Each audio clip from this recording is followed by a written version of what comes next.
दोस्तों, जो लोग यूपी पुलिस कांस्टेबल का तैयारी कर रहे हो या फिर जिन लोग का यूपी पुलिस कांस्टेबल का पेपर होने वाला है, तो उनके लिए आज का वीडियो बहुत ही ज़्यादा यूजफुल होने वाला है, क्योंकि आज हम कंप्लीट करने वाले हैं संपूर्ण GK GS. UP police constable के लिए आज हम कंप्लीट करने वाले हैं संपूर्ण जीके जीएस। और इसी वीडियो में आज हम कंप्लीट करेंगे 1000 क्वेश्चन, 1000 प्लस क्वेश्चन यहाँ पे कंप्लीट होने वाला है। और मैं आपको गारंटी देता हूँ, जो लोग मेरा पूरा लेक्चर देखेंगे, एक सिंगल क्वेश्चन क्लास से बाहर नहीं आएगा, सारे क्वेश्चन क्लास से ही आएंगे। और जो लोग मेरा पूरा लेक्चर देखेंगे, मैं आपको गारंटी देता हूं, आपको यूट्यूब पे किसी का भी लाइव लेक्चर मैराथन देखने की रिक्वायरमेंट नहीं होगी, क्योंकि इस वीडियो में हम यहाँ पे एक्सपेक्टेड क्वेश्चन, फिर यहाँ पे मल्टीपल टाइम रिपीटेड क्वेश्चन, और यहाँ पे यूपी रिलेटेड क्वेश्चन, और यहाँ पे जो भी आपका करंट अफेयर हो गया, इन सभी को पूरा का पूरा यहाँ पे कंप्लीट करने वाले हैं। तो आप सभी ध्यान से वीडियो को मैक्सिमम शेयर करिए और पूरा वीडियो देखिए विदाउट एनी स्किप। देखिए, कम से कम आपको लेक्चर देखना है 1 से 2 बार, या फिर जो लोग एक बार लेक्चर देखेंगे, देखने के बाद आपको पूरा पीपीटी पढ़ना है। पूरा पीपीटी कम से कम 5 बार रीडिंग करना है, मैक्सिमम 5 टाइम। और जिन लोग को नोट्स चाहिए, तो मात्र 99 रुपया में आपको पूरा का पूरा नोट्स मिल जाएगा। नोट्स लेने के लिए आपको इस नंबर पर पेमेंट करना है, और पेमेंट करने के बाद यहाँ पे उस पेमेंट का स्क्रीनशॉट शेयर करना है, और आपको वहीं पे यूपी पुलिस कांस्टेबल का संपूर्ण जीके जीएस का नोट्स मिल जाएगा। देखिए, यहाँ पे आपका टॉपिक वाइज जो भी आपका जीके जीएस है, सब्जेक्ट है, तो आपका यहाँ पे subject wise, index wise, set wise, module wise आपका पूरा का पूरा यहाँ पे कंप्लीट कराया जाएगा इसी सिंगल वीडियो में। देखिए, पहला आपका इंडेक्स है, पहला आपका सेट है, इंडेक्स है या फिर मॉड्यूल है, जिसमें हम कंप्लीट करेंगे भारतीय इतिहास, भारतीय इतिहास, भारतीय संविधान, फिर यहाँ पे भारतीय राजनीति, उसके बाद भूगोल, उसके बाद अर्थव्यवस्था, उसके बाद विज्ञान, विज्ञान में आपका हो गया फिजिक्स, केमिस्ट्री, बायोलॉजी, फिर यहाँ पे समान विज्ञान, और यहाँ पे जो भी आपका करंट अफेयर हो गया, इन सभी को कंप्लीट करने वाले हैं। उसके बाद आपका यहाँ हो गया यूपी रिलेटेड क्वेश्चन, और यहाँ पे जो भी आपका योजनाएं हैं, प्लानिंग है, और जो भी आपका महत्वपूर्ण दिवस है, इन सभी को कंप्लीट करने वाले हैं। अब देखिए, यहाँ पे सबसे पहले आपका स्टार्ट होता है भारतीय इतिहास। अब यहाँ पे सबसे पहला क्वेश्चन है, सिंधु घाटी सभ्यता का सबसे बड़ा नगर कौन सा था? तो वो आपका है मोहनजोदाड़ो, मोहनजोदाड़ो। हड़प्पा सभ्यता किस नदी के किनारे बसी है? तो रावी नदी के किनारे बसी है। वेदों की रचना किस भाषा में हुई है? तो वेदों की रचना हुई है संस्कृत भाषा में। सबसे प्राचीन वेद कौन सा है? तो सबसे प्राचीन वेद है वो है ऋग्वेद। एक बार फिर से बोलता हूँ, सिंधु घाटी सभ्यता का सबसे बड़ा नगर कौन सा है? तो मोहनजोदाड़ो। हड़प्पा सभ्यता किस नदी के किनारे बसी है? तो रावी नदी की। वेदों की रचना किस भाषा में हुई थी? संस्कृत भाषा में। सबसे प्राचीन वेद कौन सा है? तो सबसे प्राचीन वेद है वो है ऋग्वेद। आर्यों का मुख्य व्यवसाय क्या था? तो आर्यों का मुख्य व्यवसाय था वो है पशुपालन। बौद्ध धर्म के संस्थापक कौन थे? तो बौद्ध धर्म के संस्थापक थे गौतम बुद्ध। अब देखिए, गौतम बुद्ध को ज्ञान की प्राप्ति कहाँ हुई थी? तो गौतम बुद्ध को ज्ञान की प्राप्ति हुई थी बोध गया में, बोध गया में। अब यहाँ पे आपका अगला क्वेश्चन है कि जैन धर्म के 24वें तीर्थकार कौन थे? तो उनका नाम है महावीर स्वामी। महावीर स्वामी का जन्म कहाँ हुआ था? तो कुंडग्राम में, यानी कि वैशाली में हुआ था, वैशाली में हुआ था। अगला क्वेश्चन, मौर्य साम्राज्य की स्थापना किसने की थी? तो मौर्य साम्राज्य की स्थापना की थी चंद्रगुप्त मौर्य, चंद्रगुप्त मौर्य। अगला क्वेश्चन, चंद्रगुप्त मौर्य के गुरु कौन थे? तो चंद्रगुप्त मौर्य के गुरु थे जिनका नाम है चाणक्य। अशोक किस वंश से संबंधित था? तो अशोक संबंधित थे मौर्य वंश से, मौर्य वंश से। अब यहाँ पे आपका अगला क्वेश्चन है, कलिंग युद्ध कब हुआ था? तो कलिंग युद्ध हुआ था 261 ईसा पूर्व। अशोक ने किस धर्म को अपनाया था? तो अशोक ने बौद्ध धर्म को अपनाया था। गुप्त वंश का संस्थापक कौन था? तो गुप्त वंश का संस्थापक था श्रीगुप्त। समुद्रगुप्त को किस नाम से जाना जाता है? तो समुद्रगुप्त को भारत का नेपोलियन इस नाम से जाना जाता है। अगला क्वेश्चन, आर्यभट्ट किस काल के थे? तो आर्यभट्ट थे गुप्त काल के, आर्यभट्ट गुप्त काल के थे। नालंदा विश्वविद्यालय की स्थापना किसने की थी? तो कुमार गुप्त ने की थी, कुमार गुप्त ने। चरक किस क्षेत्र से संबंधित था? तो चरक था आयुर्वेद से, आयुर्वेद से। पाटलिपुत्र वर्तमान में किस नाम से जाना जाता है? तो पटना के नाम से जाना जाता है। अब यहाँ पे आपका स्टार्ट हो गया मध्यकालीन भारत। दिल्ली सल्तनत का संस्थापक कौन था? तो कुतुबुद्दीन ऐबक। कुतुबुद्दीन ऐबक। कुतुब मीनार का निर्माण किसने शुरू किया था? तो कुतुब मीनार का निर्माण शुरू किया था कुतुबुद्दीन ऐबक। इल्तुतमिश किस वंश से बिलोंग करता है? तो गुलाम वंश से संबंधित था। अब यहाँ पे आपका अगला क्वेश्चन है कि अलाउद्दीन खिलजी किस वंश का शासक था? तो खिलजी वंश का शासक था। बाजार नियंत्रण नीति किसने शुरू की थी? तो अलाउद्दीन खिलजी ने ही सबसे पहले बाजार नियंत्रण नीति शुरू की थी। तुगलक वंश का संस्थापक कौन था? तो गयासुद्दीन तुगलक। गयासुद्दीन तुगलक। अगला क्वेश्चन, विजयनगर साम्राज्य की स्थापना किसने की थी? तो उसका नाम है हरिहर और यहाँ पे बुक्का। बहुत इंपॉर्टेंट क्वेश्चन है कि विजयनगर साम्राज्य की स्थापना किसने की थी? तो हरिहर और यहाँ पे बुक्का ने। अब यहाँ पे आपका अगला क्वेश्चन है कि बाबर ने भारत में मुगल साम्राज्य की स्थापना कब की थी? तो बाबर ने भारत में मुगल साम्राज्य की स्थापना की थी 1526 ईस्वी में। पानीपत का प्रथम युद्ध किनके बीच हुआ था? तो बाबर के बीच में और यहाँ पे इब्राहिम लोदी के बीच में। अकबर के 9 रत्नों में से एक कौन सा था? उसका नाम है Birbal. Din i Ilahi, this is the very very most important question. Din i इलाही की स्थापना किसने की थी? तो अकबर ने। ताजमहल का निर्माण किसने करवाया था? तो ताजमहल का निर्माण करवाया था शाहजहां ने। औरंगजेब का असली नाम क्या था? तो औरंगजेब का असली नाम था मुहीउद्दीन। मुहीउद्दीन। अब यहाँ पे आपका स्टार्ट होता है आधुनिक भारत। 1857 की क्रांति की शुरुआत कहाँ से हुई थी? सबसे पहले तो मेरठ से हुई थी। 1857 की क्रांति में झांसी की रानी कौन थी? तो उसका नाम है लक्ष्मीबाई। अब यहाँ पे आपका अगला क्वेश्चन है, इंडियन नेशनल कांग्रेस यानी कि INC, भारतीय राष्ट्रीय कांग्रेस की स्थापना कब हुई थी? तो हुई थी 1885 में। 1885 में। कांग्रेस के प्रथम अध्यक्ष कौन थे? उनका नाम है WC बनर्जी। कांग्रेस के प्रथम अध्यक्ष कौन थे? WC बनर्जी। अब देखिए यहाँ पे आपका अगला क्वेश्चन है कि असहयोग आंदोलन कब शुरू हुआ था? तो असहयोग आंदोलन शुरू हुआ था 1920 में। नमक सत्याग्रह कब हुआ था स्टार्ट? 1930 में। भारत छोड़ो आंदोलन कब स्टार्ट हुआ था? तो 1942 में। भारत स्वतंत्र कब हुआ था?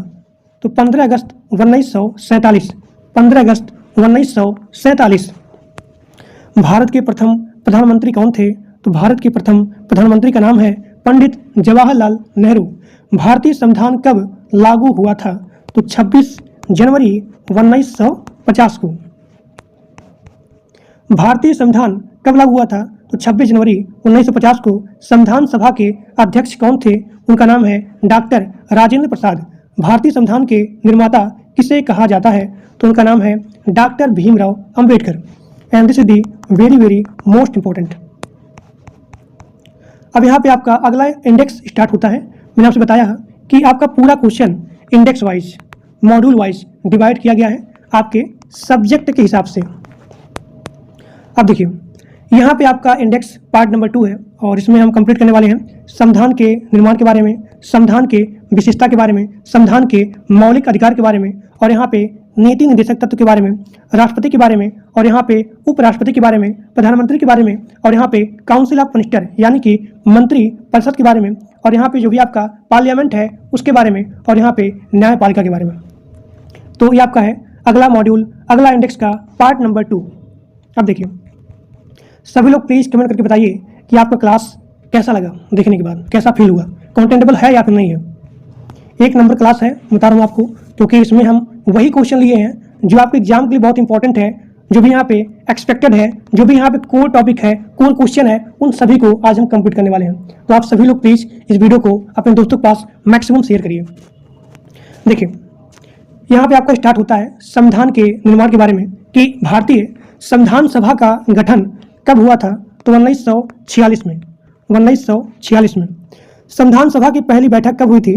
तो 9 दिसंबर 1946 को। संविधान सभा की पहली बैठक हुई थी 9 दिसंबर 1946 को।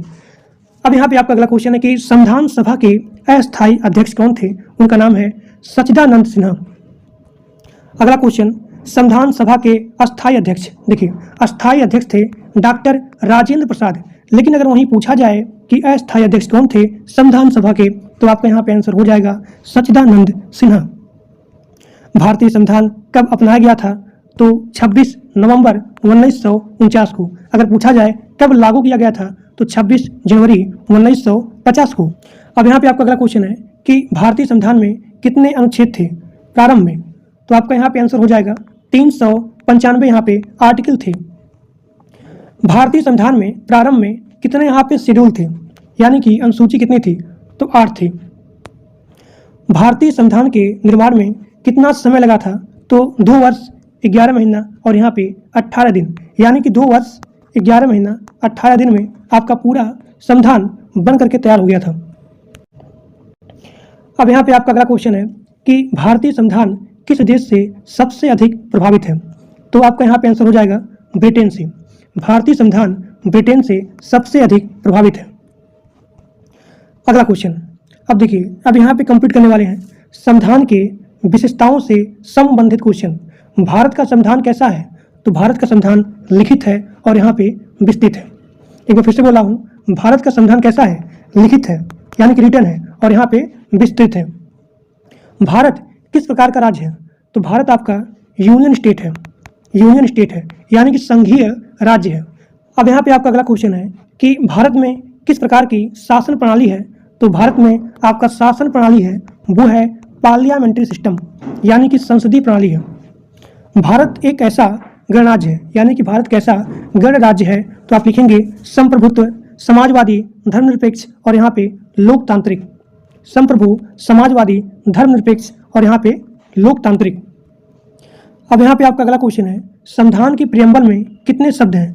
तो यहाँ पे 2 शब्द हैं। पहला आपका समाजवादी और दूसरा आपका यहाँ पे धर्मनिरपेक्ष। इसको यहाँ पे जोड़ा गया था 42 कॉन्स्टिट्यूशन अमेंडमेंट में, यानी कि 42वें संविधान संशोधन में समाजवादी और यहाँ पे धर्मनिरपेक्ष शब्द को जोड़ा गया था।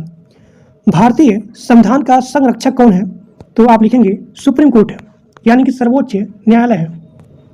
अब देखिए फंडामेंटल राइट से क्वेश्चन। तो पहला आपका है कि मौलिक अधिकार किस भाग में है? तो मौलिक अधिकार पार्ट नंबर 3 में है। मौलिक अधिकार कितने हैं? तो मौलिक अधिकार यहाँ पे होते हैं 6। अब देखिए राइट टू इक्वलिटी, यानी कि समानता का अधिकार किस आर्टिकल में है? तो राइट टू इक्वलिटी यानी कि समानता का अधिकार होता है आर्टिकल 14 से लेकर के 18 तक। इसको बोला जाता है समानता का अधिकार, यानी कि नियम के आगे सभी समान हैं। अब देखिए स्वतंत्रता का अधिकार किस अनुच्छेद में है? तो आर्टिकल 19 से लेकर के 22 तक इसे बोलते हैं स्वतंत्रता का अधिकार। शोषण के विरुद्ध अधिकार आते हैं आर्टिकल 23-24। धर्म की स्वतंत्रता का अधिकार कहाँ से कहाँ तक होता है? तो 25 से 28 तक। संविधान का उपचार का अधिकार किस अनुच्छेद में है? तो संविधान का उपचार का अधिकार आता है अंडर आर्टिकल 32। अगला क्वेश्चन, अनुच्छेद 32 को किसने संविधान का आत्मा कहा है? ये क्वेश्चन बहुत इंपॉर्टेंट है and these are the maximum time repeated in your previous exam कि आर्टिकल 32 को किसने संविधान की आत्मा कहा है? तो आप लिखेंगे डॉक्टर भीमराव अंबेडकर आर्टिकल 32 को भारतीय संविधान का आत्मा कहा है। ठीक, अब देखिए अगला क्वेश्चन, डीपीएसपी से यानी कि नीति निदेशक तत्व से क्वेश्चन। नीति निदेशक तत्व की ये आपका पार्ट है, किस पार्ट के अंदर आता है? Directive principle of state of policy, यानी कि नीति निदेशक तत्व किस भाग में है? तो भाग नंबर 4। कहाँ से लिया गया है? नीति निदेशक तत्व किस देश से लिया गया है? तो आयरलैंड से। आयरलैंड से। समान कार्य के लिए समान वेतन, यानी कि समान काम करेंगे तो आपको यहाँ पे समान वेतन मिलेगा बिना किसी भेदभाव के। तो यह जो है किससे संबंधित है? तो नीति निदेशक तत्व से। नीति निदेशक तत्व से। अब यहाँ पे आपका अगला क्वेश्चन है कि पंचायत राज किस अनुच्छेद से संबंधित है? तो आप लिखेंगे आर्टिकल 40। आर्टिकल 40 से संबंधित है पंचायत राज सिस्टम। अब देखिए राष्ट्रपति एवं उपराष्ट्रपति से संबंधित प्रश्न, जैसे कि आपका पहला हो गया कि भारत के राष्ट्रपति का चुनाव कौन करता है? तो निर्वाचक मंडल। एक बार फिर से बोला हूँ कि भारत के जो प्रेसिडेंट हैं, राष्ट्रपति हैं, उनका चुनाव कौन करता है? तो आप लिखेंगे निर्वाचक मंडल। राष्ट्रपति का कार्यकाल यानी कि टेन्योर कितना होता है? तो 5 साल होता है। राष्ट्रपति बनने के लिए आपका मिनिमम एज कितना होना चाहिए? 35 साल होना चाहिए। अब यहाँ पे आपका अगला क्वेश्चन है कि भारत के प्रथम राष्ट्रपति कौन थे? तो डॉक्टर राजेंद्र प्रसाद। उपराष्ट्रपति का चुनाव कौन करता है? तो संसद के दोनों सदन। अब यहाँ देखिए, प्रधानमंत्री एवं मंत्रिपरिषद से क्वेश्चन पहला आपका है कि भारत का वास्तविक कार्यपालिका के प्रमुख कौन होते हैं? तो प्रधानमंत्री होते हैं। यानी कि जो भी आपके यहाँ कार्यपालिका है, इस कार्यपालिका के रियल में, वास्तव में इसका प्रमुख कौन होता है? तो पीएम होते हैं, यानी कि प्रधानमंत्री होते हैं। प्रधानमंत्री की नियुक्ति कौन करता है? तो प्रधानमंत्री की नियुक्ति करता है राष्ट्रपति, यानी कि प्रेसिडेंट। भारत के प्रथम प्रधानमंत्री कौन थे? तो Pandit Jawaharlal Nehru. Council of minister यानी कि मंत्रिपरिषद सामूहिक रूप से किसके प्रति उत्तरदायी है? तो लोकसभा के प्रति यहाँ पे उत्तरदायी होता है। अब देखिए, पार्लियामेंट से संबंधित क्वेश्चन पहला आपका है कि भारतीय संसद के कितने यहाँ पे हाउस होते हैं? तो भारतीय संसद में यहाँ पे 2 हाउस होते हैं। पहला आपका हो गया लोकसभा और दूसरा आपका हो गया राज्यसभा। लोकसभा का कार्यकाल होता है 5 वर्ष और राज्यसभा का 6 वर्ष। अब देखिए, लोकसभा के अध्यक्ष को क्या कहते हैं? तो लोकसभा के अध्यक्ष को स्पीकर बोलते हैं। अब देखिए, न्यायपालिका से संबंधित क्वेश्चन पहला आपका क्वेश्चन है कि भारत का सर्वोच्च न्यायालय कहाँ स्थित है? तो भारत का सुप्रीम कोर्ट यानी कि सर्वोच्च न्यायालय स्थित है न्यू दिल्ली में। सुप्रीम कोर्ट के मुख्य न्यायाधीश की नियुक्ति कौन करता है? तो राष्ट्रपति करते हैं। प्रेसिडेंट ऑफ इंडिया करते हैं सुप्रीम कोर्ट के मुख्य न्यायाधीश की नियुक्ति। अब यहाँ पे आपका अगला क्वेश्चन है कि न्यायपालिका की स्वतंत्रता किसका भाग है? तो संविधान की मूल संरचना की। उच्च न्यायालय के न्यायाधीश की नियुक्ति कौन करता है? यानी कि हाई कोर्ट की। कौन करता है? प्रेसिडेंट ऑफ इंडिया, राष्ट्रपति करते हैं। अब यहाँ पे आपका अगला क्वेश्चन है कि न्यायिक पुनरावलोकन की शक्ति किसके पास होती है? तो सुप्रीम कोर्ट के पास होती है। अब यहाँ पे आपका अगला पार्ट है वो है ज्योग्राफी से संबंधित क्वेश्चन। यहाँ पे हम लोग पढ़ने वाले हैं ज्योग्राफी में ब्रह्मांड एवं सौरमंडल के बारे में, फिर यहाँ पे पृथ्वी और उसकी संरचना के बारे में, भारत के भौतिक भूगोल के बारे में और यहाँ पे विश्व भूगोल के बारे में, नदियाँ, पर्वत, क्लाइमेट, इन सभी को हम यहाँ पे पार्ट नंबर 3 में पढ़ने वाले हैं। देखिए, पहला आपका है ब्रह्मांड एवं सौरमंडल से संबंधित प्रश्न। पहला क्वेश्चन है कि सौरमंडल का केंद्र कौन होता है? तो सौरमंडल का केंद्र है सूर्य। सौरमंडल का सबसे बड़ा ग्रह कौन सा होता है? तो सौरमंडल का सबसे बड़ा ग्रह होता है गुरु यानी कि बृहस्पति। पृथ्वी को नीला ग्रह क्यों कहा जाता है? क्योंकि यहाँ पे जल की मात्रा ज़्यादा होती है। पृथ्वी का एकमात्र प्राकृतिक उपग्रह यानी कि सैटेलाइट कौन सा है? तो चंद्रमा होता है। सूर्य से सबसे निकट ग्रह कौन सा होता है? तो सूर्य से सबसे निकट ग्रह होता है बुध। सूर्य से सबसे दूर ग्रह वरुण होता है। देखिए, अगर पूछा जाए कि सूर्य से सबसे निकट कौन सा होता है? बुध होता है। सबसे निकट, सबसे दूर वरुण। पृथ्वी अपने एक्सिस पर, अपने धुरी पर कितने समय में घूमती है? तो 24 घंटे में। पृथ्वी सूर्य की परिक्रमा कितने समय में करती है? तो आप लिखेंगे 365 दिन में। आकाशगंगा को अंग्रेजी में क्या कहता है? तो आकाशगंगा को अंग्रेजी में मिल्की वे कहा जाता है। अगला क्वेश्चन, आकाशगंगा को अंग्रेजी में क्या कहते हैं? मिल्की वे। सबसे चमकीला ग्रह कौन सा होता है? शुक्र ग्रह होता है। शुक्र ग्रह होता है। अब देखिए, अब यहाँ पे आपका अगला टॉपिक है पृथ्वी और उसकी संरचना। जैसे कि आपको हो गया क्रस्ट, मेंटल कोर, तो इससे संबंधित यहाँ पे आपका पहला क्वेश्चन है पृथ्वी की सबसे ऊपरी परत क्या कहलाती है? तो पृथ्वी की सबसे ऊपरी परत होती है उसे बोलते हैं क्रस्ट। यहाँ देखिए क्रस्ट, हिंदी में बोलते हैं भूपर्पल्टी। भूपर्पल्टी। पृथ्वी की सबसे भीतरी परत क्या होती है? आंतरिक कोर। सेल कितने प्रकार की होती है? सेल 3 प्रकार की होती है। आग्नेय सेल का उदाहरण क्या है? ग्रेनाइट। कई बार क्वेश्चन आया हुआ है कि आग्नेय सेल का एग्जाम्पल बताइए, तो आप लिखेंगे ग्रेनाइट। कायांतरित सेल का एग्जाम्पल क्या है? संगमरमर। संगमरमर। ज्वालामुखी से निकलने वाला द्रव क्या कहलाता है? तो ज्वालामुखी से निकलने वाला जो भी आपका लिक्विड होता है उसे बोलते हैं लावा। भूकंप मापने का यंत्र कहलाता है सिस्मोग्राफ। सिस्मोग्राफ। भूकंप की तीव्रता पूछा जाए तो हम यहाँ पे नापेंगे रिएक्ट पैमाना से, यानी कि अगर यहाँ पूछा जाए कि भूकंप की तीव्रता किस पैमाने से मापी जाती है तो आप लिखेंगे रिएक्टर पैमाने से। भूकंप मापने का यंत्र पूछा जाए तो आप लिखेंगे सिस्मोग्राफ। अब यहाँ पे आपका अगला क्वेश्चन है कि भारत का भौतिक भूगोल, इससे संबंधित यहाँ पे प्रश्न है। सबसे पहला कि भारत का सबसे ऊंचा पर्वत शिखर कौन सा है तो आप लिखेंगे कंचनजंगा। हिमालय किस प्रकार का पर्वत है तो आपका हिमालय वलित पर्वत होता है, वलित पर्वत। भारत का सबसे बड़ा मरुस्थल यानी कि डेजर्ट कौन सा है तो आप लिखेंगे थार डेजर्ट, जो कि पड़ता है राजस्थान में। ठीक, थार डेजर्ट।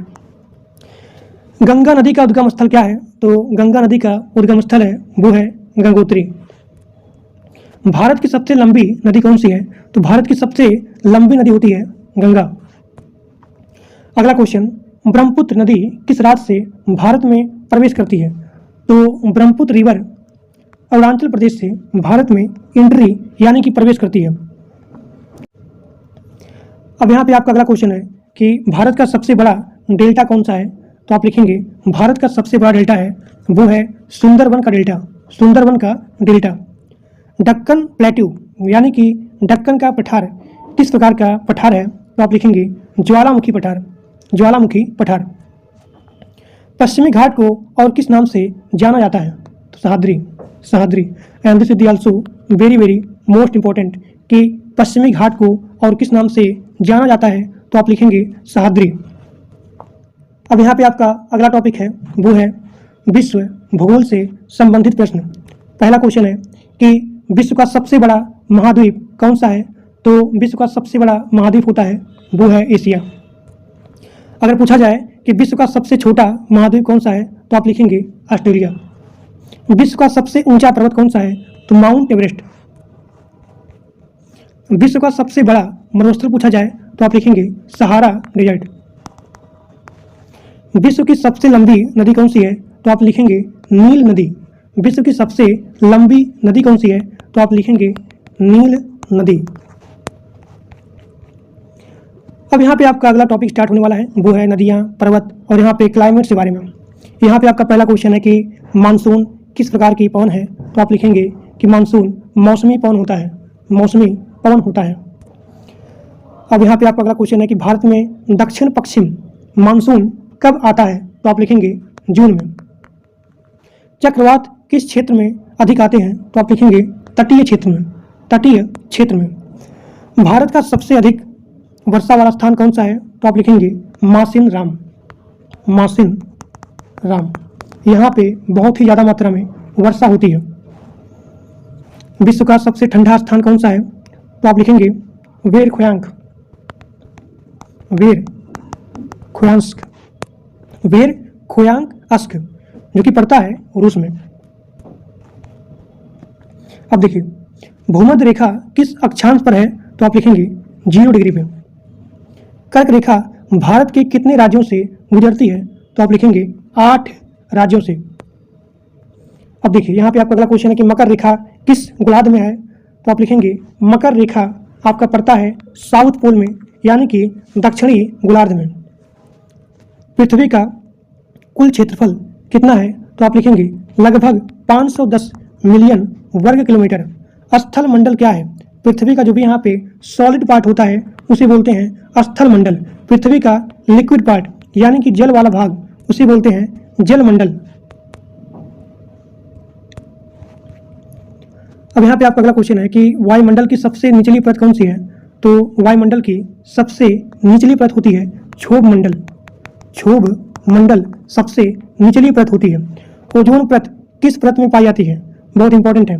तो ओजोन परत पाई जाती है समताप मंडल में। यहाँ देखिए समताप मंडल में पाई जाती है ओजोन परत, ओजोन परत।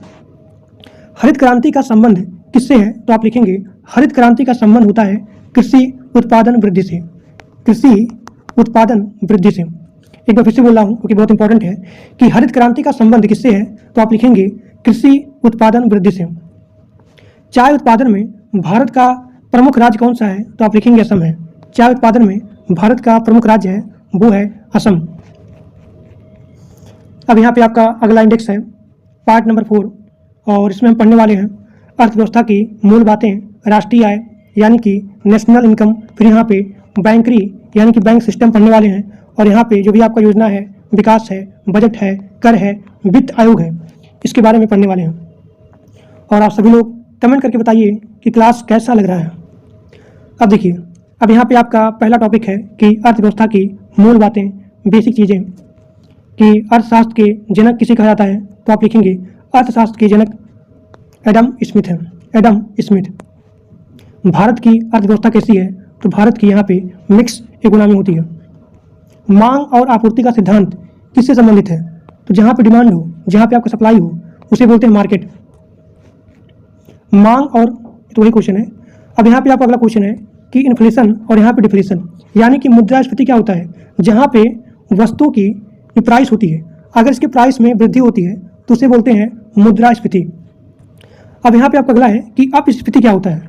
अपस्फीति क्या होता है, तो जहाँ पे वस्तु अगर इसके प्राइस में गिरावट होती है तो उसे बोलते हैं अपस्फीति। अब देखिए, जीडीपी क्या होता है, यानी कि ग्रॉस डोमेस्टिक प्रोडक्ट, सकल घरेलू उत्पाद क्या दर्शाता है, तो देश में जो भी यहाँ पे उत्पादित वस्तुएं हैं और यहाँ पे सर्विस हैं, इन सभी का टोटल मूल्य, इसी को दर्शाता है जीडीपी, यानी कि पूरे देश में उत्पादित वस्तु और यहाँ पे सेवा। पर कैपिटा इनकम क्या दर्शाता है, यानी कि प्रति व्यक्ति आय, प्रति व्यक्ति आय, यानी कि पर कैपिटा इनकम, ये दर्शाता है औसत आय, एवरेज इनकम। भारत की मुद्रा क्या है, तो भारत की मुद्रा होती है रुपया। इसका चिन्ह क्या है, सबको पता है। आर्थिक विकास किससे मापा जाता है, आपका जो भी आर्थिक विकास है इसको मानते हैं जीडीपी से, जीडीपी के वृद्धि दर से। अब देखिए, अब यहाँ पे आपका इकोनॉमी में अगला टॉपिक है, वो है राष्ट्रीय आय, यानी कि नेशनल इनकम। अब यहाँ पे आपका पहला क्वेश्चन है कि राष्ट्रीय आय की गणना कितने तरीकों से की जाती है, तो आप लिखेंगे 3 तरीकों से की जाती है, and this is the very very most important. आय विधि किस पर आधारित है, तो आप लिखेंगे आय विधि उत्पादन कारकों की आय से बेस है, यानी कि जो भी आपका आय विधि है, दी आर दी डिपेंडेंट ऑन उत्पादन कारक की आय। व्यय विधि पूछा जाए, देखिए एक बार फिर से बोल रहा हूँ, अगर पूछा जाए कि आय विधि किस पर आधारित है, तो आप लिखेंगे उत्पादन कारकों की आय पे, यानी कि जो भी आपके यहाँ प्रोडक्शन हो रहा है उसके इनकम पे। अगर पूछा जाए व्यय विधि, तो जो भी आपके यहाँ पे टोटल व्यय हो रहा है उस पर संबंधित है। अब यहाँ अगर पूछा जाए कि उत्पादन विधि किस पर आधारित है, तो आप लिखेंगे कुल उत्पादन पे। नीति आयोग का गठन कब हुआ था, 1 जनवरी 2015 को। नीति आयोग ने किस संस्था को, यानी कि जो भी आपका पहला था वो था प्लानिंग कमीशन, यानी कि योजना आयोग, तो योजना आयोग को रिप्लेस करके यहाँ पे आया नीति आयोग। तो वही चीज़ यहाँ पूछा जा रहा है कि नीति आयोग किस संस्था का स्थान लिया था, तो आप लिखेंगे योजना आयोग को। भारत की जनगणना कितने वर्ष में होती है, तो आप लिखेंगे 10 वर्ष। अब देखिए, बैंकिंग सिस्टम से संबंधित क्वेश्चन पहला आपका है, भारत का केंद्रीय बैंक कौन सा है, तो आप लिखेंगे आरबीआई। भारत यानी कि आरबीआई की स्थापना कब हुई थी, तो 1 अप्रैल 1935 को। बहुत इंपॉर्टेंट क्वेश्चन है, एक बार फिर से बोल रहा हूँ कि भारत का केंद्रीय बैंक कौन सा है, सबको पता है आरबीआई है। और यहाँ पे आरबीआई की स्थापना कब हुई थी, तो आप लिखेंगे 1 अप्रैल 1935 को। आरबीआई का मुख्यालय कहाँ पे है, बम्बई में है। नोट जारी करने का अधिकार किसके पास है, आरबीआई के पास है। बैंक राष्ट्रीयकरण कब हुआ था सबसे पहले, तो 1969 में। अब यहाँ पे आपका अगला क्वेश्चन है कि भारत का सबसे बड़ा सार्वजनिक बैंक कौन सा है, तो आप लिखेंगे एसबीआई, यानी कि भारतीय स्टेट बैंक।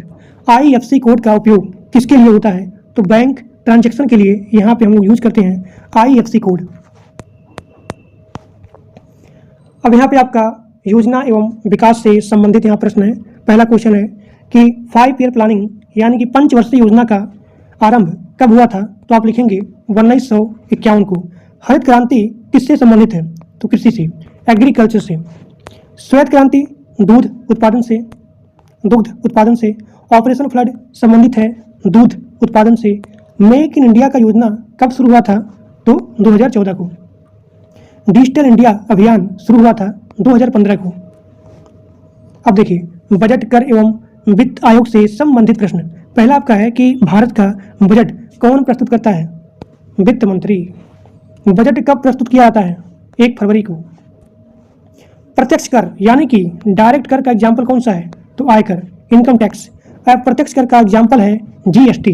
जीएसटी कब लागू हुआ था, तो 1 जुलाई 2017 को 1 जुलाई 2017 को लागू हुआ था जीएसटी। वित्त आयोग का गठन कौन करता है? यानी कि जो भी आपका यहाँ पे फाइनेंस कमीशन है, इसका गठन कौन करता है? प्रेसिडेंट ऑफ इंडिया, राष्ट्रपति करते हैं। भारत में कितने वित्त आयोग बन चुके हैं? तो आप लिखेंगे 15 वित्त आयोग बन चुके हैं। 15वें वित्त आयोग के अध्यक्ष कौन थे? तो आप लिखेंगे एन के सिंह। मुद्रा योजना किससे संबंधित है? तो आप लिखेंगे लघु उद्योग ऋण से, लघु उद्योग ऋण से संबंधित है। 1 नंबर का आपको क्लास चल रहा है और जो लोग पूरा लेक्चर देखेंगे मैं आपको गारंटी देता हूँ एक सिंगल क्वेश्चन क्लास से बाहर नहीं आएगा। This my guarantee to you. और जो लोग पूरा लेक्चर देखोगे मैं आपको गारंटी देता हूँ कि आपको किसी का भी लाइव लेक्चर मैराथन ये वो देखने की रिक्वायरमेंट नहीं पड़ेगी। अगला क्वेश्चन, प्रधानमंत्री जन धन योजना कब शुरू हुआ था? तो 2014 में। ये एफडीआई का फुल फॉर्म क्या होता है? Foreign direct investment. अगला क्वेश्चन, सेबी का मुख्य कार्य क्या होता है? शेयर बाजार नियंत्रण करना, शेयर बाजार नियंत्रण करना। शेयर बाजार का प्रमुख सूचकांक कौन सा है? सेंसेक्स। राष्ट्रीय स्टॉक एक्सचेंज कब स्थापित हुआ था? तो आप लिखेंगे 1992 को। गरीबी रेखा बिलो पॉवर्टी लाइन किससे संबंधित है? तो मिनिमम जो भी आपका इनकम है यानी कि न्यूनतम आय स्तर से संबंधित है। मनरेगा कब शुरू हुआ था? 2005 में। भारत में सबसे अधिक रोजगार किस क्षेत्र में है? तो आप लिखेंगे कृषि में। अगला क्वेश्चन, सार्वजनिक क्षेत्र के उपक्रम किसके अंतर्गत आते हैं? तो आप लिखेंगे सरकार के अंतर्गत आते हैं। एक बार फिर से बोल रहा हूँ, सार्वजनिक क्षेत्र के उपक्रम किसके अंतर्गत आते हैं? तो आप लिखेंगे गवर्नमेंट के अंतर्गत आते हैं। मुद्रा का अवमूल्यन किससे संबंधित है? तो आप लिखेंगे विदेशी विनिमय से। आर्थिक सर्वेक्षण कौन प्रस्तुत करता है? तो आप लिखेंगे वित्त मंत्रालय। अब यहाँ पे आपका स्टार्ट होने वाला है भौतिक विज्ञान से संबंधित प्रश्न। पहला आपका है कि प्रकाश की गति कितनी होती है? तो आप लिखेंगे 3 × 10⁸ मीटर प्रति सेकंड। तो प्रकाश की गति कितनी होती है? 3 × 10⁸ मीटर प्रति सेकंड। प्रकाश का प्रवर्तन किस नियम पर आधारित है? तो आप लिखेंगे परावर्तन के नियम पर आधारित है। न्यूटन के गति कितने होते हैं? यानी कि न्यूटन के गति के नियम होते हैं 3। बल का इकाई मात्रक कौन है? तो बल का इकाई मात्रक होता है न्यूटन। कार्य का इकाई मात्रक, देखिए अगर पूछा जाए कि बल का इकाई मात्रक तो आप लिखेंगे न्यूटन। कार्य का इकाई मात्रक तो आप लिखेंगे जूल। ठीक। शक्ति का इकाई मात्रक क्या है? तो आप लिखेंगे शक्ति का इकाई मात्रक होता है वॉट। विद्युत धारा का इकाई मात्रक है एम्पियर। अब यहाँ पे आपका अगला है ओम का नियम किससे संबंधित है? तो आप लिखेंगे विद्युत धारा से। ध्वनि किस माध्यम में नहीं चलती है? तो आप लिखेंगे निर्वात में। एक बार फिर से बोला हूँ कि बल का इकाई मात्रक क्या है? तो आप लिखेंगे न्यूटन। कार्य का इकाई मात्रक जूल, शक्ति का इकाई मात्रक वाट, विद्युत धारा का इकाई मात्रक एम्पियर। ओम का नियम संबंधित है विद्युत धारा से। निर्वात किस माध्यम में नहीं चलती है? ध्वनि जो है किस माध्यम में नहीं चलती है? तो आप लिखेंगे निर्वात में। अब यहाँ पे आपका अगला क्वेश्चन है गुरुत्वाकर्षण का नियम किसने दिया था? तो आप लिखेंगे आइजैक न्यूटन ने। अब यहाँ पे आपका स्टार्ट होता है रसायन विज्ञान से संबंधित क्वेश्चन। यहाँ पे आपका पहला क्वेश्चन है आवर्त सारणी के जनक कौन है? तो आप लिखेंगे मेंडलीफ। जल का रासायनिक सूत्र सबको पता है H2 है। सोडियम का रासायनिक प्रतीक क्या होता है? Na होता है। सोना का रासायनिक प्रतीक क्या है? तो सोना का रासायनिक प्रतीक होता है Au। अम्ल का स्वाद कैसा होता है? खट्टा होता है। क्षार का स्वाद? तो क्षार का स्वाद होता है कड़वा। क्षार का स्वाद कड़वा होता है और अम्ल का खट्टा होता है। लाल लिटमस नीला कब होता है? तो जो भी आपका लाल लिटमस है वो क्षार में नीला हो जाता है। पीएच स्केल की सीमा क्या है? तो 0 से 14 तक। ऑक्सीजन की खोज किसने की थी? तो ऑक्सीजन की खोज की थी प्रिस्टली ने। अगला क्वेश्चन एलपीजी का मुख्य घटक क्या है? तो एलपीजी का मुख्य घटक होता है ब्यूटेन। जो इम्पोर्टेंट है मैं आपको वही करवा रहा हूँ और इतना अगर आप पढ़ते हैं मैं आपको गारंटी देता हूँ इससे बाहर एक सिंगल क्वेश्चन नहीं आएगा। अब यहाँ पे आपका स्टार्ट होने वाला है वो है बायोलॉजी से यानी कि जीव विज्ञान से संबंधित क्वेश्चन। पहला आपका है कि मानव हृदय में कितने कक्ष होते हैं? तो मानव हृदय में 4 कक्ष होते हैं। रक्त का लाल रंग किसके कारण होता है? तो आप लिखेंगे हीमोग्लोबिन के कारण होता है। रक्त का लाल रंग किसकी वजह से होता है, किसके कारण से होता है? तो आप लिखेंगे हीमोग्लोबिन। मानव शरीर की सबसे बड़ी ग्रंथि कौन सी है? तो आप लिखेंगे यकृत यानी कि लीवर। अब देखिए यहाँ पे आपका अगला क्वेश्चन है कि मानव शरीर की सबसे बड़ी हड्डी कौन सी होती है? तो मानव शरीर की सबसे बड़ी हड्डी है उसे बोलते हैं फीमर। डीएनए का पूरा नाम क्या है? Deoxyribonucleic acid. Deoxyribonucleic acid DNA का फुल फॉर्म होता है। प्रकाश संश्लेषण किसमें होता है? क्लोरोफिल में होता है। क्लोरोफिल में होता है। विटामिन सी की कमी से कौन सा रोग होता है? स्कर्वी रोग होता है। अब यहाँ पे आपका अगला क्वेश्चन है, विटामिन डी की कमी से कौन सा रोग होता है? तो आप लिखेंगे रिकेट्स। रक्तचाप मापने का यंत्र क्या है? तो आप लिखेंगे स्फेग्मोमैनोमीटर। स्फेग्मोमैनोमीटर। अगला क्वेश्चन है, इंसुलिन किस ग्रंथि से निकलता है? तो आप लिखेंगे इंसुलिन अग्नाशय ग्रंथि से निकलता है। श्वसन क्रिया में ऑक्सीजन लिया जाता है। श्वसन क्रिया में कौन सी गैस ली जाती है? तो आप लिखेंगे ऑक्सीजन। मानव शरीर में रक्त की मात्रा कितनी होती है? लगभग 5 लीटर। मानव मस्तिष्क का सबसे बड़ा भाग कौन सा होता है? तो आप लिखेंगे सेरिब्रम। पाचन की क्रिया कहाँ शुरू होती है? तो आप लिखेंगे मुख से। हड्डियों की कुल संख्या कितनी है? तो हड्डियों की कुल संख्या होती है 206। पौधों में जल का परिवहन किससे होता है? तो आप लिखेंगे जाइलम से। जाइलम से। रक्त के कितने समूह होते हैं? तो आप लिखेंगे रक्त के 4 समूह होते हैं। यहाँ पे आपका अगला क्वेश्चन है, मलेरिया किससे फैलता है? तो आप लिखेंगे मादा एनीफ्लीज मच्छर की वजह से। टीबी किस अंग को प्रभावित करता है? तो आप लिखेंगे फेफड़े को प्रभावित करता है। मानव शरीर की सबसे छोटी हड्डी कौन सी है? तो आप लिखेंगे स्टेप्स। किस विटामिन की कमी से रक्तौंधी होता है? तो आप लिखेंगे विटामिन ए की कमी से रक्तौंधी होता है। रक्त का थक्का किसके कारण बनता है? तो आप लिखेंगे प्लेटलेट्स के कारण। शर्करा का पाचन क्रिया किस एंजाइम से होता है? तो आप लिखेंगे एमाइलेज से। पौधों का भोजन कहाँ बनता है? तो आप लिखेंगे पत्तियों में। मानव शरीर का सामान्य तापमान कितना होता है? 98.6 फ़ारेनहाइट। आरबीसी का पूरा नाम क्या होता है? तो आप लिखेंगे आरबीसी का पूरा नाम होता है रेड ब्लड सेल। डब्ल्यूबीसी का पूरा नाम क्या है? White blood cell. इंसान की आंख में छवि कहाँ बनती है? तो आप लिखेंगे रेटिना में। फेफड़ों की संख्या कितनी होती है? तो फेफड़ों की संख्या होती है 2। हृदय की धड़कन प्रति मिनट औसतन कितनी बार धड़कती है? तो आप लिखेंगे 72 बार। कौन सा विटामिन रक्त के थक्के में सहायक होता है? तो आप लिखेंगे विटामिन के की वजह से।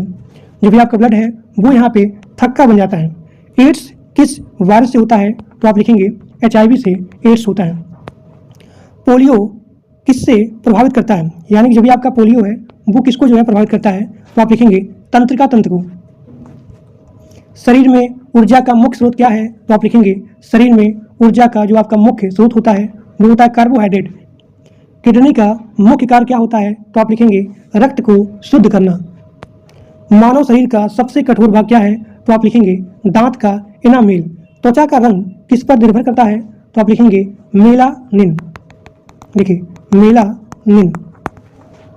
अगला क्वेश्चन, धूम्रपान से कौन सा रोग होता है? तो आप लिखेंगे फेफड़ों का कैंसर। अगला क्वेश्चन, मांसपेशियों में दर्द किस अम्ल से होता है? तो मांसपेशियों में दर्द होता है लैक्टिक एसिड की वजह से। मानव शरीर में सबसे छोटी कोशिका कौन सी होती है? तो आप लिखेंगे शुक्राणु। अब यहाँ पे आपका अगला पार्ट है जिसमें हम पढ़ने वाले हैं यूपी रिलेटेड क्वेश्चन, यानी कि उत्तर प्रदेश से संबंधित प्रश्न। इसमें हम सबसे पहले पढ़ेंगे यूपी का सामान्य परिचय, नदियाँ एवं भूगोल, इतिहास एवं आंदोलन, सांस्कृतिक, यहाँ पे जो भी आपका सांस्कृतिक है, तीर्थ स्थल है, प्रशासन एवं वर्तमान तथ्य के बारे में। यहाँ पे आपका पहला क्वेश्चन है, उत्तर प्रदेश की राजधानी क्या है? तो आप लिखेंगे लखनऊ। अब यहाँ पे सबसे इंपॉर्टेंट है जो कि यूपी रिलेटेड जितने सारे एग्जाम हैं सब में पूछा जाता है कि उत्तर प्रदेश का गठन कब हुआ था? तो आप लिखेंगे 24 जनवरी 1950 को। 24 जनवरी 1950 को। उत्तर प्रदेश का पुराना नाम क्या है? तो आप लिखेंगे उत्तर प्रदेश का पुराना नाम है संयुक्त प्रांत। अगला क्वेश्चन, उत्तर प्रदेश का राज्य पशु क्या है? तो आप लिखेंगे बारहसिंघा। उत्तर प्रदेश का राज्य पक्षी क्या है? तो आप लिखेंगे सारस। उत्तर प्रदेश का राज्य पक्षी क्या है? तो आप लिखेंगे सारस। उत्तर प्रदेश का राज्य वृक्ष क्या है? तो आप लिखेंगे अशोक। उत्तर प्रदेश का राज्य वृक्ष क्या है? तो आप लिखेंगे अशोक। उत्तर प्रदेश का राज्य पुष्प क्या है? तो आप लिखेंगे पलाश। पलाश। अगला क्वेश्चन, उत्तर प्रदेश का सबसे बड़ा जिला क्षेत्रफल में कौन सा है? तो आप लिखेंगे लखीमपुर खीरी। लखीमपुर खीरी। उत्तर प्रदेश का सबसे अधिक जनसंख्या वाला जिला कौन सा है? तो आप लिखेंगे प्रयागराज। प्रयागराज। उत्तर प्रदेश में कितने मंडल होते हैं? तो उत्तर प्रदेश में 18 मंडल होते हैं। अब पढ़ने वाले हैं नदियां एवं भूगोल। पहला क्वेश्चन है, गंगा नदी उत्तर प्रदेश में कहाँ प्रवेश करती है? तो आप लिखेंगे बिजनौर में। बिजनौर में। यमुना नदी का संगम कहाँ होता है? तो आप लिखेंगे प्रयागराज में। सरयू नदी किस नगर से संबंधित है? तो आप लिखेंगे अयोध्या से। यूपी का मुख्य पठार कौन सा है? बुंदेलखंड पठार। चंबल नदी किस क्षेत्र में बहती है? तो आप लिखेंगे दक्षिणी यूपी में। उत्तर प्रदेश की प्रमुख फसल क्या है? तो आप लिखेंगे गेहूं। गन्ना उत्पादन में उत्तर प्रदेश का स्थान क्या है? तो आप लिखेंगे प्रथम नंबर पर। अब पढ़ने वाले हैं इतिहास एवं आंदोलन। देखिए, 5857 की क्रांति का शुरुआत यूपी के किस शहर से हुआ था? तो आप लिखेंगे मेरठ से, जो कि बहुत इंपॉर्टेंट है। एक बार फिर से बोल रहा हूँ, 1857 की क्रांति की शुरुआत यूपी के किस शहर से हुआ था? तो आप लिखेंगे मेरठ से। झांसी की रानी का संबंध किस जिले से है? झांसी से। काकोरी कांड, काकोरी कांड कब हुआ था? तो आप लिखेंगे 1925 को हुआ था। काकोरी कांड कहाँ हुआ था? तो लखनऊ के पास हुआ था। चंद्रशेखर आजाद का संबंध किस जिले से है? प्रयागराज से है। वाराणसी का प्राचीन नाम क्या है? काशी है। वाराणसी का प्राचीन नाम काशी। अब देखिए, यूपी से संबंधित सांस्कृतिक एवं तीर्थ स्थल। पहला क्वेश्चन, काशी विश्वनाथ मंदिर कहाँ स्थित है? तो आप लिखेंगे वाराणसी में। काशी विश्वनाथ मंदिर कहाँ पे है? वाराणसी में। राम जन्मभूमि कहाँ स्थित है? तो यूपी के अयोध्या में। ताजमहल कहाँ स्थित है? तो आगरा में। मथुरा किसके जन्मस्थान के रूप में प्रसिद्ध है? तो आप लिखेंगे भगवान कृष्ण के। कुंभ मेला किस शहर में आयोजित है? तो आप लिखेंगे प्रयागराज में। उत्तर प्रदेश का प्रसिद्ध नृत्य कौन सा है? तो आप लिखेंगे कथक है। अब देखिए, इससे संबंधित आपका प्रशासन एवं वर्तमान तथ्य, यानी कि यूपी से संबंधित जो भी आपका प्रशासन है, जो भी आपका वर्तमान तथ्य है, उससे संबंधित प्रश्न आपका है। सबसे पहला कि यूपी की विधानसभा, यानी कि यूपी में विधानसभा की कितनी सीट है? तो 403 सीट है। यूपी के विधानसभा में कितने सदस्य हैं? तो 100 सदस्य हैं। उत्तर प्रदेश उच्च न्यायालय कहाँ स्थित है? प्रयागराज में। उत्तर प्रदेश में कितने जिले हैं? तो यूपी में 75 जिले हैं। उत्तर प्रदेश की आधिकारिक भाषा क्या है? आधिकारिक भाषा क्या है? तो आप लिखेंगे हिंदी। अब यहाँ पे आपका अगला क्वेश्चन है कि उत्तर प्रदेश का राज्य दिवस कब मनाया जाता है? तो आप लिखेंगे 24 जनवरी को यूपी का राज्य दिवस मनाया जाता है। अगला क्वेश्चन है कि उत्तर प्रदेश का सबसे बड़ा औद्योगिक शहर कौन सा है? तो आप लिखेंगे कानपुर है। सभी लोग ध्यान से प्लीज वीडियो को लिखिए, कोई लोग भी स्किप करके नहीं देखेंगे क्योंकि बहुत इंपॉर्टेंट है और एक्सपेक्टेड क्वेश्चन है, मल्टीपल टाइम रिपीटेड क्वेश्चन है और जो भी आपका प्रीवियस ईयर है प्लस आपका करंट अफेयर क्वेश्चन है। तो आप सभी लोग ध्यान से बोर मत होइए, ध्यान से पढ़िए और अपने दोस्तों के पास मैक्सिमम शेयर करिए। यूपी का सबसे बड़ा औद्योगिक शहर कौन सा है? कानपुर है। और यूपी में मेट्रो सेवा किन शहरों में है? लखनऊ में है, नोएडा में है, कानपुर। लखनऊ, नोएडा, कानपुर, यहाँ पे मेट्रो सेवा प्रोवाइड किया गया है। यूपी में पुलिस भर्ती किस संस्था के द्वारा किया जाता है? तो आप लिखेंगे यूपी में पुलिस भर्ती यूपी PRPB संस्था के द्वारा किया जाता है। यूपी PRPB का पूरा नाम क्या है? तो आप लिखेंगे उत्तर प्रदेश पुलिस भर्ती एवं प्रोन्नति बोर्ड। उत्तर प्रदेश का राज्य खेल कौन सा है? तो आप लिखेंगे हॉकी है। उत्तर प्रदेश का सबसे बड़ा एयरपोर्ट कौन सा है? तो आप लिखेंगे चौधरी चरण सिंह एयरपोर्ट। एक बार फिर से बोल रहा हूँ क्योंकि बहुत इंपॉर्टेंट है कि उत्तर प्रदेश का सबसे बड़ा एयरपोर्ट कौन सा है? तो आप लिखेंगे चौधरी चरण सिंह एयरपोर्ट। अलीगढ़ किस उद्योग के लिए प्रसिद्ध है? तो आप लिखेंगे ताला उद्योग के लिए। फिरोजाबाद किस उद्योग के लिए प्रसिद्ध है? तो आप लिखेंगे कांच उद्योग के लिए। भदोही किसके लिए संबंधित है? तो भदोही कालीन उद्योग के लिए प्रसिद्ध है। सहारनपुर किसके लिए प्रसिद्ध है? तो आप लिखेंगे लकड़ी नक्काशी के लिए। मुरादाबाद किसके लिए प्रसिद्ध है? तो आप लिखेंगे मुरादाबाद पीतल उद्योग के लिए प्रसिद्ध है। ये सारे क्वेश्चन बहुत ही ज़्यादा इंपॉर्टेंट है और कई बार आपके एग्जाम में आता है कि मुरादाबाद किसके लिए प्रसिद्ध है, या फिर 4 ऑप्शन दिया रहेगा, उसमें पूछेगा कि पीतल उद्योग के लिए कौन सा शहर या फिर कौन सा क्षेत्र प्रसिद्ध है। अब देखिए वाराणसी किस साड़ी के लिए प्रसिद्ध है? तो वाराणसी जो है बनारसी साड़ी के लिए प्रसिद्ध है। अगला क्वेश्चन है कि अयोध्या किस नदी के किनारे स्थित है? तो आप लिखेंगे अयोध्या सरयू नदी के किनारे स्थित है। प्रयागराज किस नदी के संगम के लिए प्रसिद्ध है? तो आप लिखेंगे गंगा, यमुना, सरस्वती। उत्तर प्रदेश में लोकसभा की सीटें कितनी हैं? तो उत्तर प्रदेश में लोकसभा की टोटल सीटें हैं 80। यूपी में राज्यसभा की सीटें हैं 31। यूपी का सबसे लंबा राष्ट्रीय राजमार्ग कौन सा है? NH2 है। उत्तर प्रदेश में कुल तहसीलें लगभग कितनी होती हैं? 350। यूपी में कृषि विश्वविद्यालय कहाँ स्थित है? तो आप लिखेंगे कानपुर। नोएडा किस जिले में स्थित है? तो आप लिखेंगे गौतम बुद्ध नगर। दुधवा नेशनल पार्क यानी कि दुधवा नेशनल उद्यान कहाँ स्थित है? तो आप लिखेंगे लखीमपुर खीरी। यूपी का प्रसिद्ध बौद्ध स्थल कौन सा है? तो आप लिखेंगे सारनाथ। सारनाथ सारनाथ किस जिले में है? तो आप लिखेंगे वाराणसी में है। यूपी का सबसे बड़ा मेला कौन सा है? कुंभ मेला है। अब देखिए यहाँ पे आपका अगला पार्ट है जिसमें हम पढ़ने वाले हैं महत्वपूर्ण दिवस के बारे में और यहाँ पे सरकारी योजनाएं के बारे में। इस वीडियो में आपका पूरा का पूरा कोर टॉपिक जितने आपके जीके जीएस हैं, संपूर्ण जीके जीएस करंट अफेयर सभी का सभी यहाँ पे कंप्लीट होने वाला है। तो प्लीज़ प्लीज़ प्लीज़ आप सभी लोग इस सेशन को, इस लेक्चर को, इस क्लास को अपने दोस्तों के पास मैक्सिमम शेयर करिए, क्योंकि मैं जो है बहुत मेहनत किया हूँ तब जो है ये PPT बना है। अब देखिए इसमें पढ़ने वाले हैं राष्ट्रीय एवं अंतर्राष्ट्रीय दिवस और यहाँ पे प्रमुख सरकारी योजनाएं। देखिए पहला क्वेश्चन है गणतंत्र दिवस कब मनाया जाता है? तो आप लिखेंगे 26 जनवरी को। स्वतंत्रता दिवस कब मनाया जाता है? तो आप लिखेंगे 15 अगस्त को। गांधी जयंती कब मनाई जाती है? तो आप लिखेंगे 2 अक्टूबर को गांधी जयंती मनाई जाती है। राष्ट्रीय युवा दिवस कब मनाया जाता है? तो आप लिखेंगे 12 जनवरी को। 12 जनवरी को। शिक्षक दिवस कब मनाया जाता है? 5 सितंबर को।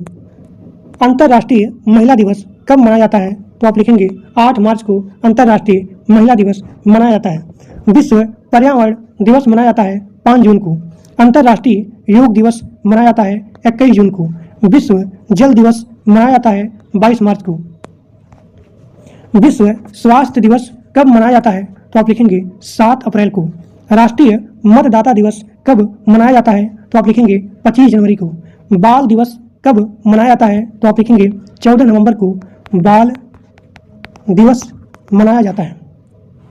संविधान दिवस कब मनाया जाता है? तो आप लिखेंगे 26 नवंबर को संविधान दिवस मनाया जाता है। अंतर्राष्ट्रीय श्रमिक दिवस कब मनाया जाता है? तो आप लिखेंगे 1 मई को अंतर्राष्ट्रीय श्रमिक दिवस मनाया जाता है। अब यहाँ पे आपका अगला क्वेश्चन है राष्ट्रीय विज्ञान दिवस कब मनाया जाता है? तो आप लिखेंगे 28 फरवरी को राष्ट्रीय विज्ञान दिवस मनाया जाता है। अगला क्वेश्चन विश्व मानवाधिकार दिवस कब मनाया जाता है? तो आप लिखेंगे 10 दिसंबर को विश्व मानवाधिकार दिवस मनाया जाता है। राष्ट्रीय खेल दिवस 29 अगस्त को मनाया जाता है। विश्व जनसंख्या दिवस 11 जुलाई को मनाया जाता है। विश्व जनसंख्या दिवस 11 जुलाई को मनाया जाता है। राष्ट्रीय एकता दिवस 31 अक्टूबर को मनाया जाता है। राष्ट्रीय एकता दिवस 31 अक्टूबर को मनाया जाता है। अंतर्राष्ट्रीय शांति दिवस कब मनाया जाता है? तो आप लिखेंगे 21 दिसंबर को। 21 दिसंबर को अंतर्राष्ट्रीय शांति दिवस मनाया जाता है। अब यहाँ पे आपका अगला टॉपिक है जिसमें हम पढ़ने वाले हैं प्रमुख सरकारी योजनाओं से संबंधित प्रश्न। पहला क्वेश्चन प्रधानमंत्री आवास योजना कब शुरू हुई थी? तो आप लिखेंगे 2015 को प्रधानमंत्री आवास योजना शुरू किया गया था। 2015 को। आयुष्मान भारत योजना कब शुरू हुआ था? तो आप लिखेंगे 2018 को। 2018 को। स्वच्छ भारत मिशन कब शुरू हुआ था? तो आप लिखेंगे 2 अक्टूबर 2014 को स्वच्छ भारत मिशन शुरू हुआ था। एक बार फिर से बोल रहा हूँ प्रधानमंत्री आवास योजना 2015 को शुरू, आयुष्मान भारत योजना 2018 को, स्वच्छ भारत मिशन 2 अक्टूबर 2014 को। बेटी बचाओ बेटी पढ़ाओ योजना शुरू हुआ था 2015 को। अब यहाँ पे आपका अगला क्वेश्चन है कि प्रधानमंत्री जन धन योजना कब शुरू हुआ था? तो 2014 को। थोड़ा सा एक बात यहाँ पे याद आ गया, बेटी बचाओ बेटी पढ़ाओ। अब यहाँ पे आपका अगला क्वेश्चन है कि उज्ज्वल योजना किससे संबंधित है? तो आप लिखेंगे गैस कनेक्शन से। मुद्रा योजना किससे संबंधित है? लघु ऋण से। प्रधानमंत्री किसान सम्मान निधि कब शुरू हुआ था? 2019 को। डिजिटल इंडिया अभियान कब शुरू हुआ था? 2015 को। स्टार्टअप इंडिया कब शुरू हुआ था? 2016 को। स्किल इंडिया मिशन कब शुरू हुआ था? 2015 को। तो स्टार्टअप इंडिया 2016 को, स्किल इंडिया 2015 को। अटल पेंशन योजना 2015 को शुरू हुआ था। प्रधानमंत्री फसल बीमा योजना 2016 को शुरू हुआ था। मेक इन इंडिया अभियान 2014 को शुरू हुआ था।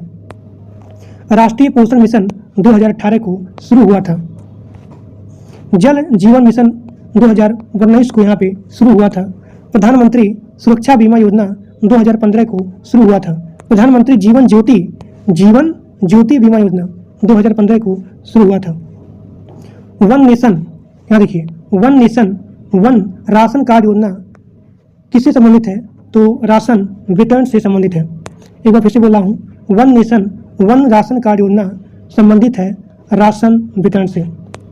नमामि गंगे परियोजना किससे संबंधित है? गंगा सफाई से। अब यहाँ पे आपका अगला क्वेश्चन है कि प्रधानमंत्री ग्राम सड़क योजना कब शुरू हुआ था? तो 2000 में। राष्ट्रीय ग्रामीण आजीविका मिशन कब शुरू हुआ था? 2011 को। अमृत योजना किससे संबंधित है? शहरी विकास से।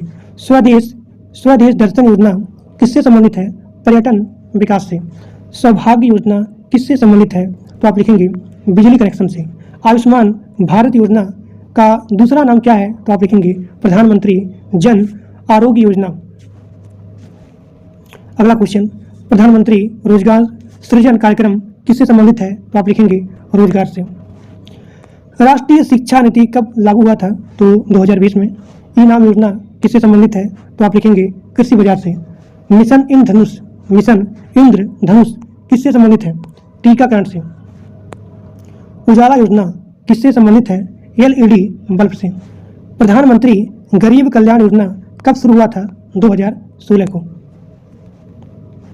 राष्ट्रीय डिजिटल स्वास्थ्य मिशन कब शुरू हुआ था? 2020 को। आत्मनिर्भर भारत अभियान कब शुरू हुआ था? 2020 को।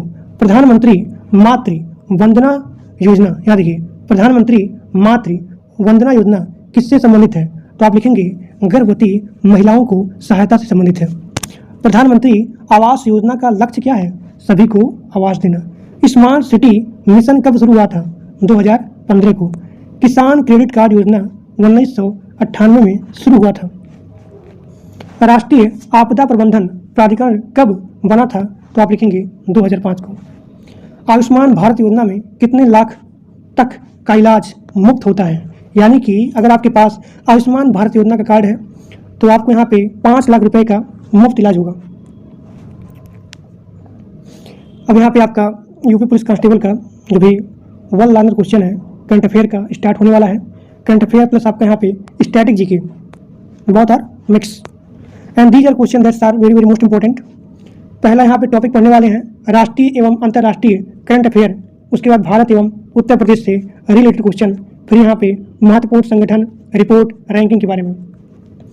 तो पहला भी यहाँ पे टॉपिक स्टार्ट होता है राष्ट्रीय एवं अंतर्राष्ट्रीय करंट अफेयर। पहला क्वेश्चन है G20 शिखर सम्मेलन 2023 का आयोजन कहाँ हुआ था? नई दिल्ली में हुआ था। अब यहाँ पे आपका अगला क्वेश्चन है G20 2023 की थीम क्या थी? तो G20 2023 की थीम थी वसुधैव कटुबम्कम। कटुबम्कम, ये है ना, कटुबम्कम। चंद्रयान 3 किस देश का मिशन है? तो आप लिखेंगे भारत का मिशन है। चंद्रयान 3 का लैंडर नाम क्या था? तो आप लिखेंगे विक्रम। चंद्रयान 3 का रोवर नाम क्या था? प्रज्ञान था। नया संसद भवन कब उद्घाटित किया गया था? तो आप लिखेंगे 28 मई 2023 को। इस 1000 क्वेश्चन में आपका संपूर्ण जीके जीएस कंप्लीट होने वाला है। और दोस्तों मैं आपको गारंटी बोलता हूँ कि जो लोग इतना लेक्चर देखते हैं, आपको एक सिंगल क्वेश्चन क्लास के बाद नहीं आएगा, और इतना अच्छे तरीके से, मतलब कि इतने कम समय में आप पूरे यूट्यूब पे देखिएगा, कोई भी लोग इतने कम समय में आपको नहीं पढ़ाएंगे। मैं आपको पूरा इसका जो भी सब्जेक्ट है, यूपी पुलिस कांस्टेबल का जो भी जीके जीएस का सब्जेक्ट है, इन सभी को कम समय में 1000 क्वेश्चन में जितने सारे इंपॉर्टेंट क्वेश्चन हैं, जितने सारे यहाँ पे इंपॉर्टेंट क्वेश्चन है, मल्टीपल टाइम रिपीटेड क्वेश्चन है, एक्सपेक्टेड क्वेश्चन है, जो भी आपका प्रीवियस ईयर बेस्ड क्वेश्चन है, प्लस आपका जो भी यहाँ पे करंट अफेयर है, यूपी रिलेटेड क्वेश्चन है, इन सभी को 1000 क्वेश्चन में कंप्लीट किया हूँ। तो आपको करना क्या है, नोट्स को कम से कम 5 बार पढ़िएगा, 5 से 10 बार, ठीक। और आपका पूरा जीके जीएस, जो भी आपका डर है, जो भी आपका भय है, सब आपके यहाँ पे दूर हो जाएगा, ठीक। अब देखिए, यहाँ पे आपका अगला क्वेश्चन है कि नया संसद भवन कब उद्घाटित हुआ था। वो है 28 मई 2023 को। इसरो का मुख्यालय कहाँ है, तो आप लिखेंगे इसरो का मुख्यालय है बेंगलुरु में, बंगलौर में। 2023 क्रिकेट विश्व कप कहाँ आयोजित किया गया था, तो आप लिखेंगे भारत में। COP 28 सम्मेलन कहाँ आयोजित किया गया था, तो आप लिखेंगे दुबई में। अगला क्वेश्चन है, भारत का वर्तमान प्रेसिडेंट कौन है, तो आप लिखेंगे द्रौपदी मुर्मू है। भारत के वर्तमान प्रधानमंत्री कौन है, सबको पता है, नरेंद्र मोदी। भारत के वर्तमान मुख्य चुनाव आयुक्त कौन है, तो आप लिखेंगे राजीव कुमार, जो कि बहुत इंपॉर्टेंट है। भारत के वर्तमान मुख्य चुनाव आयुक्त कौन है, तो आप लिखेंगे राजीव कुमार। भारत का वर्तमान मुख्य न्यायाधीश पूछा जाए तो आप लिखेंगे DB चंद्रचूड़।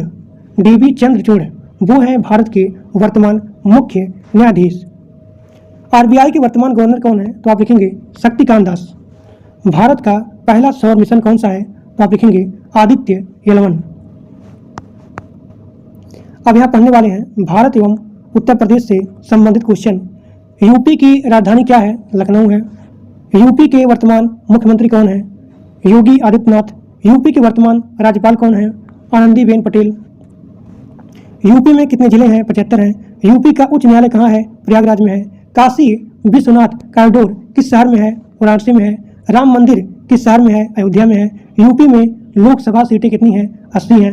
यूपी में राज्यसभा सीटें कितनी हैं, 31 हैं। यूपी का राज पशु क्या है, बारहसिंगा है। यूपी का राज पक्षी क्या है, सारस है। यूपी का राज्य वृक्ष क्या है, अशोक है। यूपी का राज्य पुष्प क्या है, तो आप लिखेंगे पलाश है। यूपी में सबसे लंबी नदी कौन सी है, गंगा नदी है। और यूपी का सबसे बड़ा जिला कौन सा है, तो आप लिखेंगे लखीमपुर खीरी। महत्वपूर्ण संगठन रिपोर्ट और यहाँ पे रैंकिंग से संबंधित क्वेश्चन आपका है। संयुक्त राष्ट्र संगठन की स्थापना कब हुई थी, तो आप लिखेंगे संयुक्त राष्ट्र संगठन की स्थापना हुई थी 24 अक्टूबर 1945 को। संयुक्त राष्ट्र संगठन का जो भी मुख्यालय है वो है न्यूयॉर्क। विश्व बैंक का मुख्यालय कहाँ पे है, वाशिंगटन DC में है। IMF का मुख्यालय कहाँ पे है, तो आप लिखेंगे वाशिंगटन DC। WHO का मुख्यालय है जिनेवा में। WHO का मुख्यालय जिनेवा में है। और यहाँ पे यूनेस्को का मुख्यालय कहाँ पे है, पेरिस में है। WTO का जो भी आपका है, वर्ल्ड ट्रेड ऑर्गेनाइजेशन का मुख्यालय है जिनेवा में। नीति आयोग का स्थापना हुआ था 2015 में और नीति आयोग के अध्यक्ष होते हैं प्रधानमंत्री। एशिया विकास बैंक का मुख्यालय कहाँ पे है, मनीला में है। ब्रिक्स में कितने देश हैं, तो आप लिखेंगे ब्रिक्स में 5 देश होते हैं। सार्क का मुख्यालय कहाँ पे है, तो सार्क का मुख्यालय है काठमांडू में। एशियन का मुख्यालय कहाँ पे है, जकार्ता में है। एशियन का मुख्यालय जकार्ता में है। इंटरपोल का मुख्यालय कहाँ पे है, तो इंटरपोल का मुख्यालय है लियो, जो कि पड़ता है फ्रांस में। अब यहाँ पे आपका अगला क्वेश्चन है, भारत किस संगठन का अस्थायी सदस्य है, वो है UNSC। तो आप लिखेंगे नहीं, इसका सदस्य नहीं है, मतलब इसका अस्थायी सदस्य नहीं है। अब यहाँ पे हम जल्दीबाजी में पूरा रैपिड फायर रिवीजन करने वाले हैं, भारतीय संविधान का, इतिहास का, भूगोल का, विज्ञान का। अब देखिए, सबसे पहले रिवीजन करते हैं भारतीय संविधान का कि भारतीय संविधान कब लागू हुआ था। तो आप लिखेंगे 26 जनवरी 1950 को। भारतीय संविधान के अध्यक्ष कौन थे, डॉक्टर राजेंद्र प्रसाद। भारतीय संविधान को बनने में कितना समय लगा था, 2 वर्ष 11 महीना 18 दिन। संविधान के जनक किसे कहा जाता है, डॉक्टर भीमराव अंबेडकर को। फंडामेंटल राइट्स यानी कि मौलिक अधिकार कितने हैं, 6 हैं। राज्य के नीति निर्देशक तत्व किस भाग में आता है, भाग नंबर 4 में। मौलिक कर्तव्य यानी कि फंडामेंटल ड्यूटीज किस आर्टिकल में आता है, तो आर्टिकल नंबर 51A में। राष्ट्रपति का कार्यकाल कितना होता है, 5 वर्ष होता है। प्रधानमंत्री की नियुक्ति कौन करता है, तो प्रधानमंत्री का नियुक्ति करता है राष्ट्रपति। लोकसभा का कार्यकाल 5 वर्ष होता है। अब यहाँ पे रिवाइज करते हैं इतिहास का। प्लासी का युद्ध 1757 में हुआ था। बक्सर का युद्ध 1764 में हुआ था। 1857 का विद्रोह कहाँ हुआ था? तो मेरठ में हुआ था। जलियांवाला बाग हत्याकांड 13 अप्रैल 1919 में हुआ था। असहयोग आंदोलन कब हुआ था? 1920 में। नमक सत्याग्रह कब हुआ था? 1930 को। भारत छोड़ो आंदोलन कब शुरू हुआ था? तो आप लिखेंगे 8 अगस्त 1942 को। अब यहाँ पे आपका अगला क्वेश्चन है, संविधान सभा की पहली बैठक कब हुई थी? तो आप लिखेंगे संविधान सभा की पहली बैठक हुई थी 9 दिसंबर 1946 को। अब यहाँ पे रिवाइज करते हैं भूगोल का कि भारत का सबसे ऊंचा पर्वत शिखर कौन सा है? K2 है। भारत की सबसे लंबी नदी कौन सी है? गंगा है। भारत का सबसे बड़ा महासागर कौन सा है? प्रशांत महासागर। सहारा डेजर्ट कहाँ पे है? अफ्रीका में है।